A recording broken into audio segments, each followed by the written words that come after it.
देखते रहिए भारत 10 न्यूज।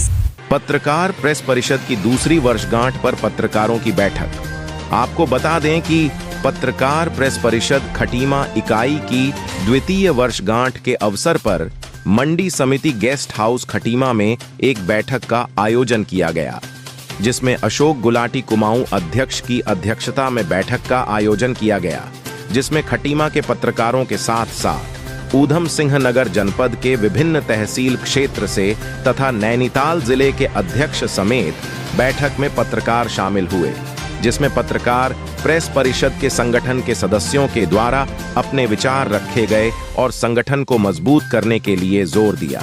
वहीं इस अवसर पर पत्रकार प्रेस परिषद के परिचय पत्र कुमाऊं अध्यक्ष अशोक गुलाटी के द्वारा दिए गए, साथ ही विभिन्न क्षेत्र से आए पत्रकारों को सम्मानित किया गया।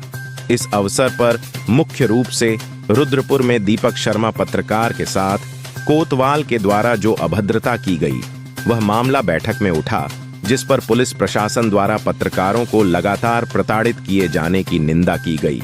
गौरतलब है कि खटीमा क्षेत्र में पत्रकार प्रेस परिषद इकाई संगठन को बने हुए 2 वर्ष पूर्ण हो चुके हैं, जिस पर सभी पत्रकारों ने खुशी व्यक्त की और पत्रकार संगठन को मजबूत बनाने का संकल्प लिया गया।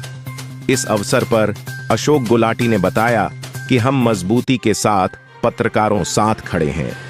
न्यूज बनाने के दौरान व पुलिस प्रशासन द्वारा अन्य तरह से यदि किसी पत्रकार को प्रताड़ित किया जाता है तो हम एकजुट होकर इसका पुरजोर विरोध करेंगे। रुद्रपुर में जो कोतवाल के द्वारा पत्रकार दीपक शर्मा पर अभद्रता की गई, वह एक अमानवीय व्यवहार है। उसके खिलाफ हम आवश्यक कदम उठाने का संकल्प लिया। केंद्रीय नेतृत्व के द्वारा 2,25,000 रुपए का एक्सीडेंटल बीमा व 50,000 रुपए का हेल्थ इंश्योरेंस दिया जा रहा है, जिस पर केंद्रीय नेतृत्व का हार्दिक धन्यवाद करते हैं। श्रीमती नीता सक्सेना डायरेक्टर मोनाल संस्था इस पत्रकार कार्यक्रम में उपस्थित रही। इस अवसर पर नैनीताल जिले के जिला अध्यक्ष उर्वा दत्त भट्ट, पत्रकार प्रेस परिषद कुमाऊं मंडल महामंत्री भरत सिंह चुफाल, महामंत्री गुड्डू खान ईश्वरी प्रसाद, सलीम, दीपक यादव, टोनी वर्मा, मंडल उपाध्यक्ष अजय गुप्ता, नगर अध्यक्ष अशोक सरकार एवं खटीमा प्रेस क्लब के अध्यक्ष हरिनारायण अग्रवाल आदि मौजूद रहे। खटीमा से गुड्डू खान की रिपोर्ट। भारत में पत्रकार प्रेस परिषद, जैसे आपको मालूम है, इंडिया में है, 28 राज्यों में स्थापित है और पूरे कुमाऊं में आंदोलन चलाया जाएगा। हम नहीं चाहते हैं कि माननीय मुख्यमंत्री जी का गृह क्षेत्र है और वो हमारे बड़े अच्छे हम लोगों के साथ संबंध रहे हैं वर्षों से। एक अधिकारी के कारण पुलिस और प्रशासन के बीच में, हमारे बीच में खटाई पैदा हो, इसलिए तत्काल कोतवाल को हटाया जाए और जो हमारा सामंजस्य वर्षों से पत्रकार पुलिस और प्रशासन में बना हुआ है, यह ताकि जो है स्थापित रहे।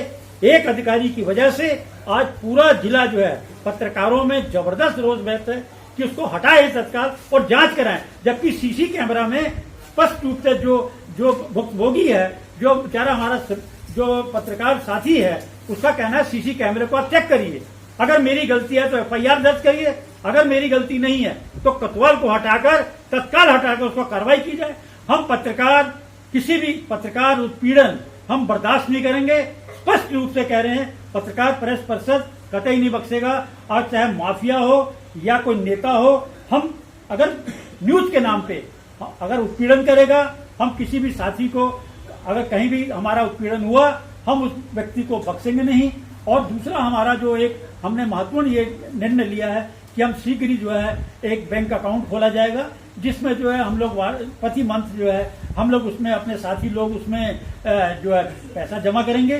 किसी के भी संकट होने पे पूरे कुमाऊं में, हम चाहे वो हमारे पत्रकार परिषद का है या नहीं है, हम उसकी तत्काल जो है आर्थिक मदद करेंगे। और एक और महत्वपूर्ण जो सवाल है, तहसील में मान्यता प्राप्त आज तक नहीं हुआ है, और जबकि कई राज्यों में हमने देखा, हमने सिक्किम भी गए, बंगाल भी गए, वहाँ तहसील स्तर पे पत्रकारों की मान्यता है। तो हमारी ये डिमांड है सरकार से भी, तत्काल जो है तहसील स्तर पर पत्रकारों को मान्यता दी जाए। और जैसा कि आपने कहा कि